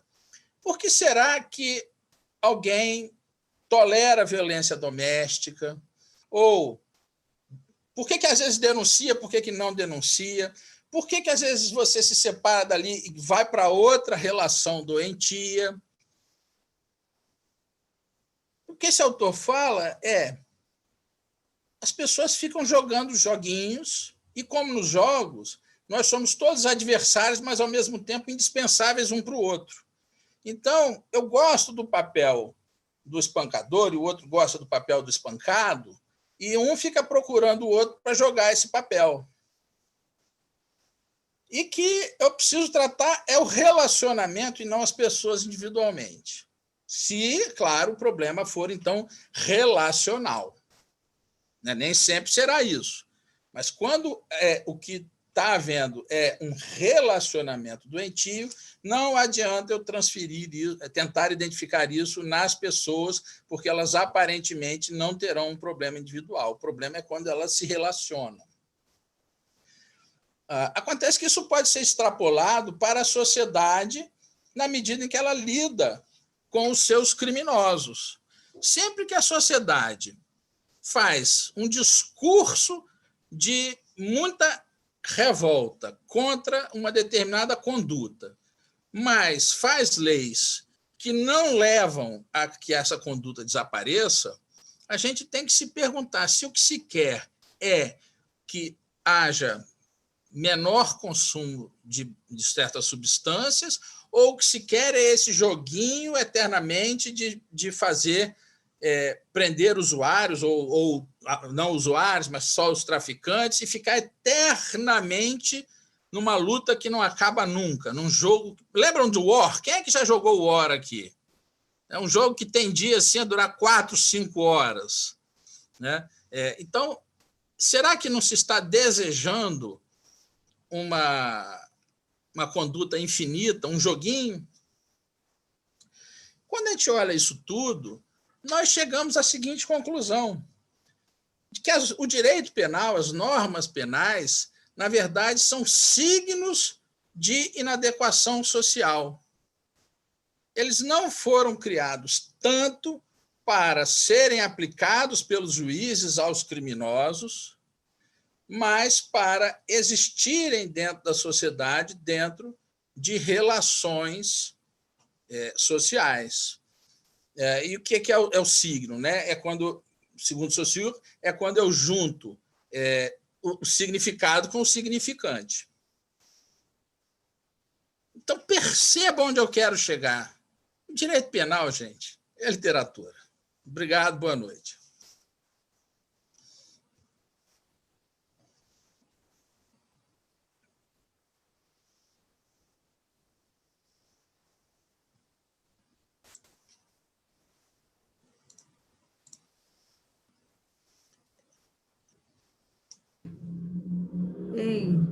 Então, professor Henrique sempre brilhante, né? Sempre preciso, sempre cirúrgico nas falas, nos conhecimentos, na forma de ver, na forma de sentir, na forma de passar o conteúdo que essa cabeça aí, ó, que tem um cérebro completamente aberto, aguçado para a área do conhecimento e consegue demonstrar a visão e o sentimento da interligação entre o direito e letras, que muitas pessoas acabam não enxergando essa forma de ver o direito e de ver as letras, né? Então, essa nova colocação, essa nova visão, esse novo posicionamento de enxergar, inclusive uma área difícil para nós, da sociedade, que é essa questão dos nossos valores, né? Porque a gente julga pela mídia, a gente condena pelo posicionamento da sociedade, e a gente observa que, antes mesmo da sentença do magistrado, aquela pessoa que cometeu aquele delito, ela já está julgada, ela já está totalmente inserida dentro de uma situação de crime, da qual até ela provar que não há a sentença ainda, e ainda existe ainda o nosso princípio da inocência, né, que a gente deveria estar trabalhando melhor, menos julgamentos, né, mas infelizmente a gente tem esse comportamento, isso é social, né, a sociedade exige, e nós, mais do que nunca, os discursos da sociedade clamam por segurança, né, e aí vem o direito legislativo, vem o direito penal, trazendo normas, regras, punições, das quais nós já temos suficiente. Nós já temos 30 anos, para quem consegue sobreviver dentro de um presídio, é um herói. 30 anos dentro da chave, considerando uma chave, porque a pessoa sai de lá, no mínimo, pior do que ela entrou. Não há um trabalho de recuperar esse comportamento ressociativo da pena, né? Vamos chamar assim. Então, eu não sou muito da área penal, eu vou passar a palavra, franquear a palavra para os demais integrantes que estão participando aqui junto com a gente, e assim eu já abro a palavra para quem quiser já ir para organizar as perguntas, para a gente poder começar a abrir a fala aí para o professor novamente. Alguém que gostaria de fazer alguma pergunta? Alguém que gostaria de acrescentar? O Elton já levantou a mão. Pois não, Elton. Professora Sara. Vou dar a palavra para o Elton primeiro. A Ivonete também está levantando a mão ou está batendo palminha, Ivonete? A mão. Tá bom. Então, vou dar a palavra ao Elton, que foi o primeiro a levantar a mão. Pois não, Elton. Elton, boa noite a aluno. Todos. Boa noite, professor Nassib, os demais. Boa professor noite. Henrique, boa noite. Professor, eu parabenizo o senhor pela fala do senhor, porque ela é uma fala, assim, de um conteúdo panótico, né? Não é só de jurista. A gente vê que o senhor está bem integrado à sociedade e o que está acontecendo. Porque eu entendo que toda ação do Estado, o Estado tem que se manifestar de forma presente e eficaz. Nós temos um Estado brasileiro, ou ele é ausente, ou ele é presente e ineficaz. E nós vemos isso causa um transtorno social muito grande. Então, isso põe em evidência o direito penal, porque não há um governo social, não se tem governo sobre a sociedade. Um executivo que não cumpre o seu papel é muito simples. O pai que não levar a criança para a escola, ele vai ser preso. Pronto. Tirou a responsabilidade do executivo e jogou para o judiciário. Tirou a ação de conversar, dialogar, chamar um pai na escola. Por que você não trouxe seu filho? O que está acontecendo? Transferiu para o judiciário, transformou, né, a última instância, que é o penal, que é punir, em primeira instância. Mas eu observo, professor, que tudo isso faz parte, né? Eu não encaro isso como coincidência, como crise, como algo que fugiu o controle. Pelo contrário, eu vejo isso como um projeto de perpetuação no poder, porque aquilo que o governo deveria estar fazendo, investindo, que é educação, abertura de escolas, de faculdade, cumprindo com o seu papel, isso ele não está fazendo. E, de contrapartida, fica aí uma cortina de fumaça, que é a violência, que é o caos que está aí, e a sociedade fica em pânico com esse problema, e com isso ela não cobra do governo que deveria estar cobrando, ela não tem cabeça no lugar para discernir. Finaliza a pergunta, por favor. Eu gostaria de entender do senhor qual o papel hoje, como o senhor vê, como está se posicionando o judiciário quando o executivo não cumpre o seu papel e simplesmente transfere para ele. Obrigada. Em primeiro lugar, na minha opinião, o judiciário tem errado, né, e tem assumido. Né? Ele, em vez de devolver a bola do jeito que veio e falar, olha, isso é problema seu, ele diz assim, não, venham minhas criancinhas, e começa a se assoberbar de decisões cada vez mais alheias ao direito. Né? Quer dizer, agora o Supremo vai decidir se vacinação vai ser obrigatória, se não vai, como se isso fosse uma questão realmente jurídica. Né? E decide qual o tratamento que as pessoas vão ter, como se isso fosse uma questão jurídica. O direito, aliás, está ficando cada vez mais arrogante. Não é? Os juristas estão cada vez mais achando que eles têm a solução para tudo, a chave para tudo. Agora, existe, e de várias partes, né, vou aqui puxar aquela teoria do Erving Goffman, sobre os atores sinceros e os atores cínicos. Né?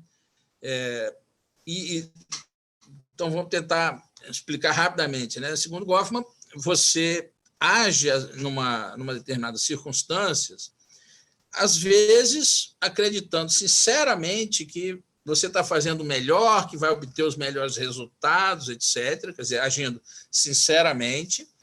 Às vezes você sabe perfeitamente que o que você está fazendo não vai ter resultado prático, mas você quer, por algum motivo, parecer que está fazendo alguma coisa. Você não pode ficar parado. E aí você age de maneira cínica. E ele observa que, na verdade, o mundo não se separa entre os sinceros e os cínicos. Todos nós, segundo também um pouco nossa característica individual, mas todos nós, em algum momento, nós somos cínicos, em algum momento nós somos sinceros. Agora, claro, existam pessoas mais propensas ao cinismo ou à sinceridade, mas ninguém é absolutamente sincero ou absolutamente cínico. E o governante, quando não tem soluções e é intensamente cobrado para algo que não tem soluções, não pode ficar parado, mas não tem o que fazer. O que ele arranja? Uma norma, por exemplo, uma sentença, o que for, porque isso não custa nada. Eu, sem brincadeira, eu devia ter guardado isso, eu vi uma sentença de uma juíza federal argentina, numa província, ela condenando uma província da Argentina a criar não sei quantos empregos, não sei quantos mil empregos. Pelo amor de Deus, como é que é isso? Né? Difícil. Professora Sara? Entendeu? Então, o problema é esse, só para fechar. Então, o problema é esse, o executivo, quando ele não tem o que solucionar, ou não interessa por que razão ele não tem uma solução. Quando ele não tem uma solução, ele tenta transformar isso em uma norma ou uma sentença. Ele joga isso para o legislativo. O pessoal cansou dessas leis que não resolviam nada, e agora o pessoal acha que é o judiciário que vai resolver tudo com uma sentença. Mas, desculpa, o papel aceita tudo, mas também não resolve nada. Né? Não é uma sentença que vai construir um hospital, que vai criar a cura da Covid, etc. É verdade. Obrigado, professor. Eu estou atropelando um pouco por causa do horário, tá? Desculpa, a professora Sara quer falar, e ela é nossa coordenadora do curso de letras, doutora Sara Rodrigues. Mas antes de passar a palavra à doutora Sara, eu queria saber se a professora Vanessa, que é mediadora junto comigo desse painel, teria alguma colocação para fazer? Estou assim, gostando muito dessa integração entre direito e letras, isso se a gente usar essa acepção moderna, né, essa divisão, porque, como bem disse o professor Henrique, as áreas de saberes são muito mais integradas do que a gente imagina. Foi uma vontade de tentar explicar o mundo segmentando, mas essa integração já está feita. Bom, eu vou passar a palavra para a professora Sara e, se sobrar um tempinho, eu retorno na questão da metáfora, porque acho que a gente tem alguma contribuição, talvez, a fazer. Professor. Muito rápida a minha fala, muito rápida. Eu já entrei, a palestra já tinha começado, eu perdi um pedacinho, mas, de qualquer maneira, agradecer ao professor, dizer que eu tenho uma admiração e uma amizade grande com a família Quem-Off, eu sou cachoeirense também, eu sou Novaes, sou da família Novaes, e agradecer a sua presença. E fiquei maravilhada de te ver ligando direito com ficção, né? Essa questão da interpretação. Né? Eu tive um professor americano que dizia que tudo no mundo, tudo na vida é narrativa, e é mesmo. Né? E a questão da interpretação é muito forte. Então, agora eu vou chover um pouquinho no molhado, uma coisa que tem sido falada desde o início do Congresso. Né? Que maravilha ver vocês, juristas, trazerem essa noção para nossos alunos de que o operador do direito, aquele que trabalha com direito, não está, de maneira nenhuma, isolado dos outros campos de saberes. Né? Todos estão interligados, todos são necessários. Obrigada, professor, e boa noite. Eu que agradeço, e só como um comentário, né? Quer dizer, é isso mesmo, as pessoas achando assim que lendo só livros de direito vão conseguir cumprir bem o seu papel, não vão não, senão eles vão ficar aí por aí, inclusive, como eu disse, procurando posse sexual mediante fraude. Né? Esses dias eu recebi uma mensagem no WhatsApp, né, de um cara que estava usando uma tornozeleira falsa. Olha que negócio interessante, ele estava usando uma tornozeleira falsa. Sabe aquilo para controlar preso que está em liberdade provisória com tornozeleira? Ele meteu uma imitação de tornozeleira, porque, segundo ele, aquilo atraía as paqueras. Aí eu já brinquei no meu grupo se isso aí não é posse sexual mediante fraude. Muito bom, muito bom. Ivonete, minha querida, você levantou a mão? Marcela está levantando a mão ou está batendo mão? O que eu falei sobre o itius em partes, que eu falei do Carl Schmitt, é que o conceito do político, ele tem num parágrafo, ele fala o seguinte, que o fracionamento em áreas de trabalho de nosso sistema de pesquisa e ensino nas ciências humanas confundiu a linguagem comum e, justamente em conceitos como os de amigo e inimigo, se torna quase inevitável o itius em partes. Aí o Dworkin, também no Império do Direito, quando ele fala sobre o direito como integridade, ele trata exatamente sobre essa questão que o Carl Schmitt fala. Tá. Eu vou retomar um pouquinho mais lá para trás, porque essa ideia do isso em partes, que foi... não é à toa que está na Alemanha, né? A Alemanha é um país que foi em parte, quer dizer, como é que eu vou falar isso? Né? Tão difícil escolher a palavra exata. A Alemanha é um país muito partido entre protestantes, né? Surgiu lá o luteranismo e o catolicismo. E, além de tudo, a Alemanha como a Alemanha é muito recente do ponto de vista histórico. Ela era toda fracionada. Então, quando eles unificaram aquilo, criaram uma dieta, né, um legislativo, e eles reconheceram o seguinte, que o legislativo ele ia ficar separado em dois grupos, os católicos e os protestantes, e os católicos votariam e decidiriam uma questão entre eles, os protestantes, quando as questões fossem sobre religião, claro, né, ou afetassem a religião, que isso haveria, cada um eles se separariam em partes e procederiam separadamente à apuração da opinião média e depois tentariam entrar num acordo e que ninguém poderia impor à outra parte o seu posicionamento, ou seja, deveriam, depois de buscar um posicionamento dos católicos e um posicionamento dos protestantes, depois eles tentariam chegar a um meio termo, um acordo, né, para dizer o que é que. Então, vamos dizer, vamos discutir se pode aborto, se não pode aborto, em quais condições. Isso não era simplesmente um voto separado. Católicos decidiam se podia abortar nessa circunstância, luteranos, basicamente, né, decidiam se podia votar, se podia ou não ter aborto nessas circunstâncias. Depois eles se reuniam e vamos tentar chegar aqui num acordo para saber quando pode abortar, quando não pode abortar, com essa ressalva específica. Se não chegarem a um acordo, uma parte não pode, só porque a maioria, impor isso à outra parte. Foi o mecanismo que eles arranjaram lá para compor essa dificuldade religiosa, que não tinha jeito, atravessava a política. A mesma coisa acontece no Líbano, né, onde o cargo de presidente é para uma religião, o cargo de primeiro-ministro é para outra religião. Eles tiveram que dividir. A Constituição lá, não é que o país seja laico ou não, é que era impossível, eles chegaram a essa conclusão, era impossível permitir que simplesmente a maioria elegesse o presidente da República, e sim, que as coisas fossem por maioria, né? Então, acharam isso indispensável. Então, mas eu vejo assim, em relação ao que a gente está discutindo no seminário, entendeu?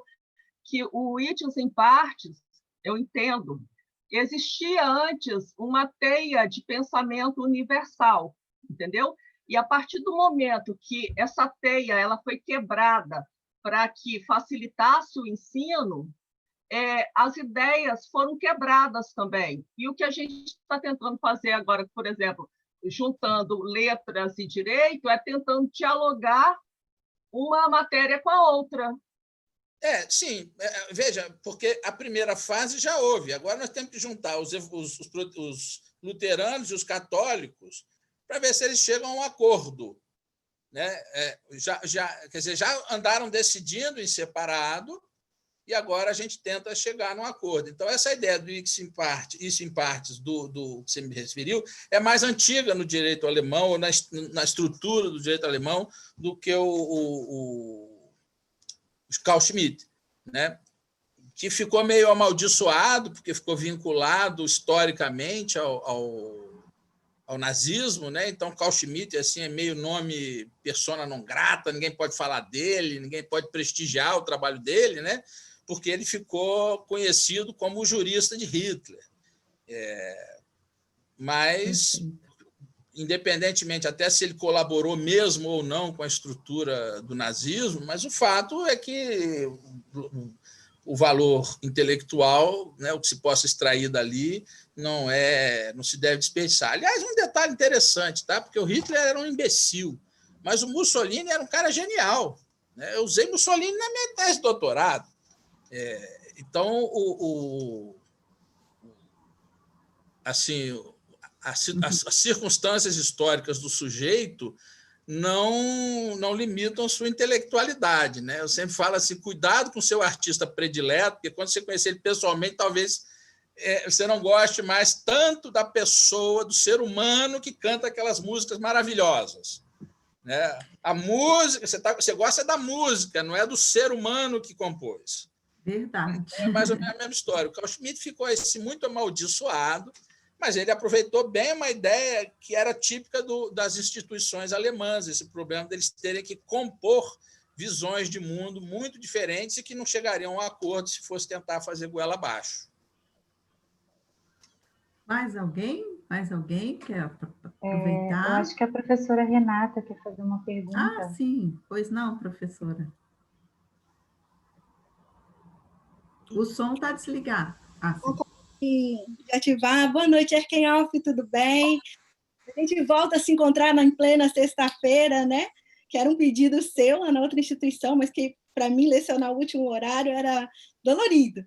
Mas, enfim, eu adorei, né, a sua exposição, poder te ouvir pela primeira vez e nessa oportunidade na minha casa, que eu frequento há 10 anos, que me recebeu tão bem o SESI, que é o nosso local de amor e paixão constante.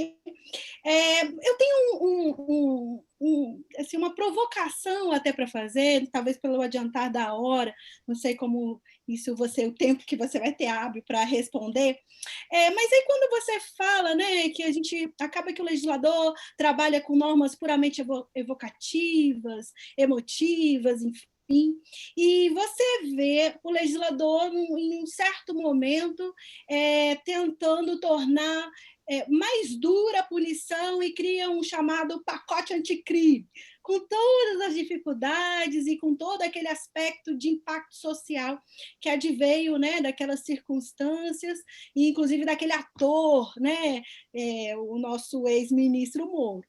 E depois você, pouco tempo depois, a gente começa o legislativo a discutir uma alteração na lei de lavagem de capitais, que está aí sendo criticada, né, pelos órgãos de persecução em relação às benesses, né, que podem advir dessas alterações favoráveis ao réu, né, com alterações que poderiam dificultar o trabalho de persecução penal. Então, assim, a gente vê o legislativo, às vezes, indo num caminho, em outro momento, querendo passar mensagens, às vezes passando mensagens diferentes para a sociedade, né? Às vezes de aumento da punitividade, da dureza das normas, enfim, criar esse aspecto, e depois, de maneira muito clara, deixar claro que não, vamos rever essa postura. A gente precisa criar aí outros mecanismos para, talvez, né, diminuir a punição em relação a determinados crimes. E aí tem essa discussão em relação a essas alterações que estão começando a ser né, trazidas aí no legislativo em relação à lei de lavagem de capitais.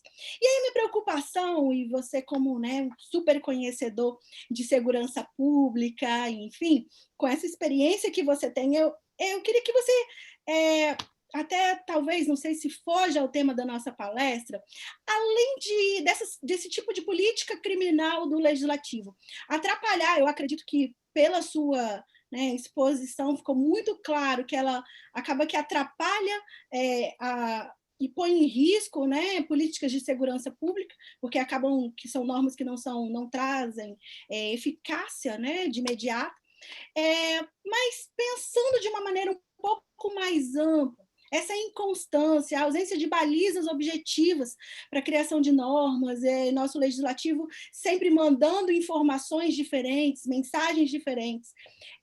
Você acha que pode, além de impactar a sociedade de maneira negativa, enfim, trazer confusões, comprometer, inclusive, o nosso regime democrático?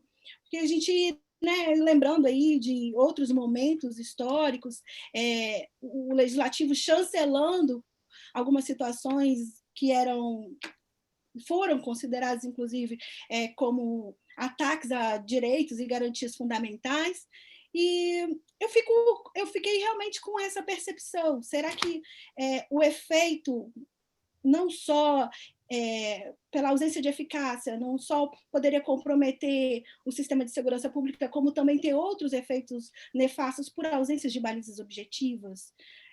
Se você pudesse responder, assim, tirar essa minha... Olha, em primeiro lugar, nós precisamos entender que o legislativo é um grande poço de contradições mesmo. Né? Se a gente quisesse que as normas fossem muito boas, a gente ia ter um corpo ali de 20 ou 30 discutindo. Isso no máximo, ou talvez menos. Quando você bota 500 e tantos deputados, 80 e poucos senadores, e aquilo, você não está querendo que saia um produto, né? Não só por causa disso, porque se ao menos esse povo ficasse discutindo muito e fazendo uma lei por ano, estava bom. Mas alguém meteu na cabeça do brasileiro que a produtividade dos nossos parlamentares é medida pelo número de leis. Então, eles saem por aí fazendo leis e leis e leis e leis. Né? Então, eu acho que o maior problema, na verdade, é essa inflação legislativa, e aí atinge todas as áreas, que ninguém discute antes e nem depois, né, de fazer. Agora, eu ouvi certa vez, na época, com escândalo, e hoje repito, né? Na época eu me escandalizei com o que eu vou dizer e agora estou absolutamente convencido. Os nossos mandatários são um retrato melhorado dos eleitores, né? Então, mas tem muita gente no Congresso que não tem educação formal. Bem, mas o brasileiro não tem lá muita educação formal. Tem muito corrupto nos cargos eletivos. Bem, mas são eleitos por corruptos. Vendem voto, trocam, mesmo que não vendam assim dinheiro, mas há sempre interesses mil da parte de quem vota, né? Poucas pessoas simplesmente elegem quem eles acham que vai ser o melhor mandatário, né? Estão sempre pensando o que eu ganho com isso, de uma forma ou de outra, se ele é ligado à minha profissão, se ele é ligado à minha religião, se ele é ligado... Onde é que eu me fortaleço com isso? Então, o Congresso é o retrato das contradições sociais. E esse é um ponto, aliás, onde eu volto na Ivonete, quer dizer, antes você tinha a Igreja Católica, era um rei, a ideia, aliás, quando criaram a ideia católica, era um Deus, um rei, uma lei. A ideia do Constantino era unificar, ter uma coisa só valendo para todo mundo, e, portanto, ter um pensamento único. Quando você cria, e se você parar para olhar a doutrina do Lutero, nem seria hoje importante a diferença entre a doutrina luterana e a doutrina católica. Quase que dá para você migrar de uma para outra sem maiores problemas. Na época, qualquer diferença de opinião era o fim do mundo, mas hoje ninguém ia ver tanta dificuldade. Mas, enfim, então você tem uma ideia de unidade obtida dessa forma, uniformizou o pensamento, uniformizou a crença, uniformizou as leis, todo mundo debaixo de um único guarda-chuva. Só que hoje nós temos uma sociedade infinitamente mais plural em todos os sentidos, né? Então, todo mundo já sabe que não há letrinhas suficientes para a sigla LGBT, que vai só crescendo. As denominações religiosas também, cada vez mais crescendo. Ou seja, nós começamos a entrar em outra vibe, né? E já que a nossa sociedade está longe de ser homogênea, né, de raça, de credo, de orientação sexual, etc., nós somos uma sociedade cheia de contradições. Pessoas querendo viver no século XXII e outras querendo viver no século XIX. Verdade. Pouca gente querendo viver no século XXI, né? Mas, então, tem sempre gente assim, há muita discrepância, isso vai gerando muitas contradições. Até um certo ponto, não é uma ameaça. Como eu falei, se eles ficassem gastando só o tempo deles, eu não teria tanta irritação. O que me irrita é que eles, de vez em quando, pingam uma lei para fora, né? E nós já estamos aí, não sei mais qual a numeração das leis. Cada vez mais difícil você navegar nesse emaranhado legislativo. Os tributaristas que o digam, né? Ficou inviável na área tributária você dizer o que está em vigor e o que não está. Eu fui procurador da INSS lá para 94 e só na área de benefícios nós tínhamos, salvo engano, 84 mil ordens de serviço.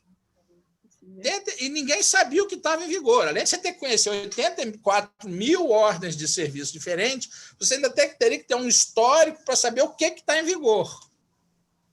Então, isso complica muito a vida. Agora, eu vou fazer uma provocação aqui muito maldosa. Criaram a delação premiada achando que ela ia pegar os traficantes. E, na verdade, ela pegou os políticos. Depois criaram essa história da fundamentação do reexame periódico da prisão preventiva, achando que ela ia beneficiar os políticos, ela beneficiou o traficante. Então, também tem o seguinte, Tem um ditado que está me fugindo, mas o homem escreve de um jeito e Deus escreve, muda tudo. Muda de outro, Muda, né, reescreve tudo. Né? Então, na prática, o Legislativo tem trombado muito com a realidade toda vez que ele quer fazer isso. Mas isso, em larga medida, por falta também de uma liderança que consiga enxergar um pouco mais ao longe, né? Obrigada, professor, sempre tão claro e sempre com esse, né, com essa facilidade de expor suas ideias. Te agradeço imensamente, viu? Obrigada. Gente, infelizmente, nosso tempo acabou. Vocês acreditam? 20h30. Eu tenho um painel às 20h30. Então, eu vou abrir assim, uma exceção, porque o professor Juraci, a gente não tem como negar nada a ele. E a professora Eni não vai brigar comigo, por favor. Pois não, pode falar. Professor, só fazer um registro, na verdade, parabéns ao professor Henrique. Eu não parece, mas eu fui aluno do professor Henrique na Universidade Federal do Espírito Santo, em Direito Penal.